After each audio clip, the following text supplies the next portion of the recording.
Jacob's ladder, as it is found in the Old Testament, opens quite a field of inquiry.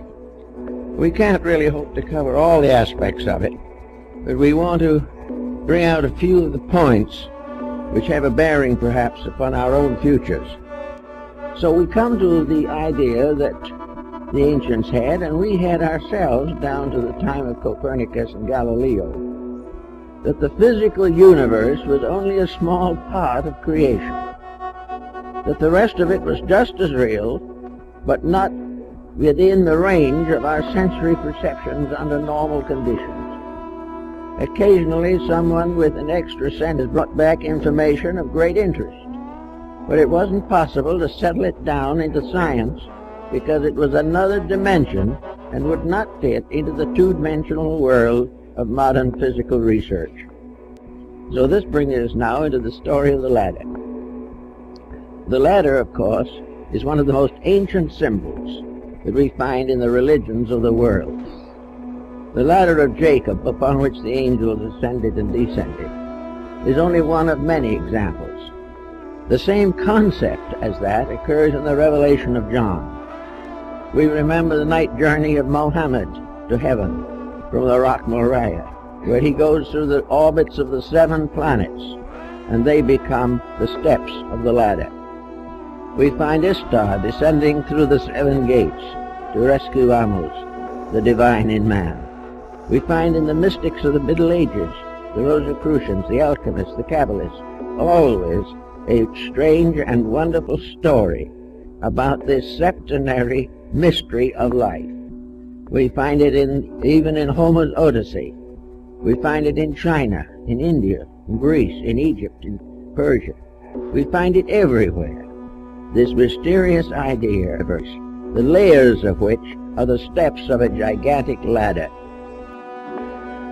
Now this ladder, if we are to believe Hermes, the great Egyptian mystic, the thaumaturgist, of whose life nothing is known. But anyway, in his emerald tablet, Hermes declares that the above is like the below, the superior is like the inferior, the lesser is like the greater is like the lesser. All things follow one immense pattern, and if anyone can break the mystery of that pattern in any one point, any one level, he has the key to the whole mystery. But in the philosophies of most nations, there has been this recognition that the solar system, the human body, and space itself are identical in law, identical in principles, differing only in magnitudes, and that we can explore them a little more carefully if we so desire. And in ancient times, the earth was placed in the center, and around the earth in rings were the orbits of the 7 planets of that time, of which only 5 were actual planets. The Chinese had somewhat similar designs, but preferred to use squares and triangles. But this target-like solar system was the Placidian system of ancient days. It began on the face of the earth, and a ladder ascended from the surface of the earth to the extremity of the solar system, which to these people was the planet orb of Saturn. Above Saturn, they had the Empyrean, the world of the heavenly realms and regions, the abodes of deity.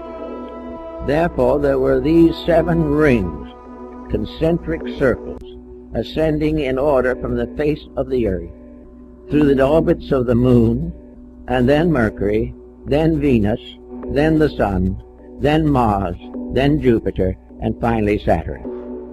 And Saturn was the ancient father who devoured all his own sons.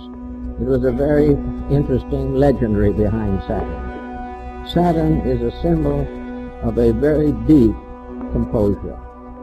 Saturn is the final statement of a maturity blending inside spiritual enlightenment with material adjustments. Saturn is therefore the symbol of that balance which, when achieved, makes the individual almost indestructible. The 7 different levels, like Muhammad, climbing the 7 rungs that fell from the sky, but which led him up to the uppermost, and at each of the 7 gates was one of the 7 patriarchs of the Old Testament. But when he came to the 7th gate, so strangely enough, in a Muslim book, the guardian of that gate was Christ. He comes into the presence of the Great One. In this sense, in Egypt, we follow very closely the story in the Apocalypse of John. For we come to the great figure walking among the candlesticks, carrying the stars. This is a symbol of that which is above these limitations. This is a release in which the individual, having step by step overcome the impediments which he has placed upon himself or has permitted to society to place upon him through wrong education and wrong laws, that the individual comes into the presence of Osiris in Egypt and comes into the presence of the Lord with the stars and the candlesticks.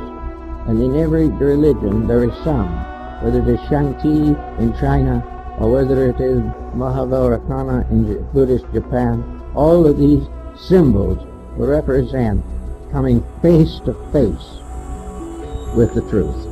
I need to tell you this so that you understand what I'm going to say about the Gizeh Plateau.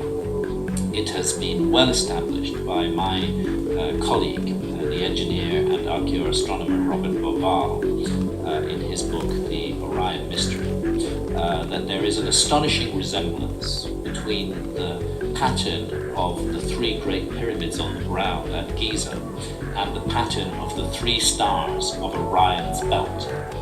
And we need to understand immediately that the constellation of Orion was not just any old constellation to the ancient Egyptians. It was actually the most important constellation in the sky.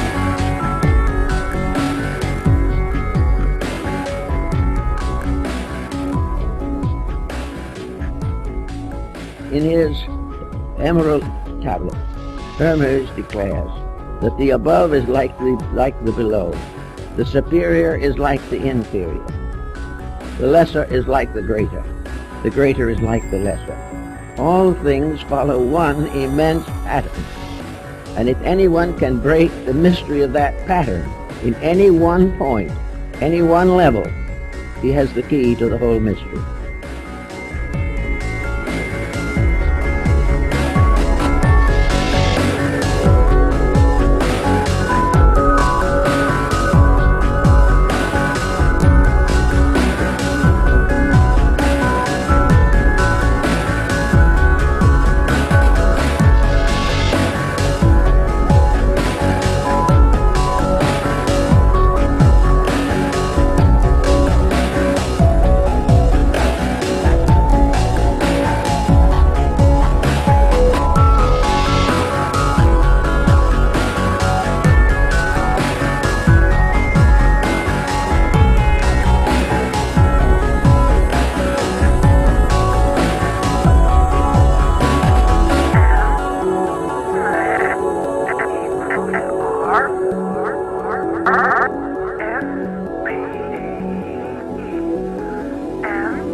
die.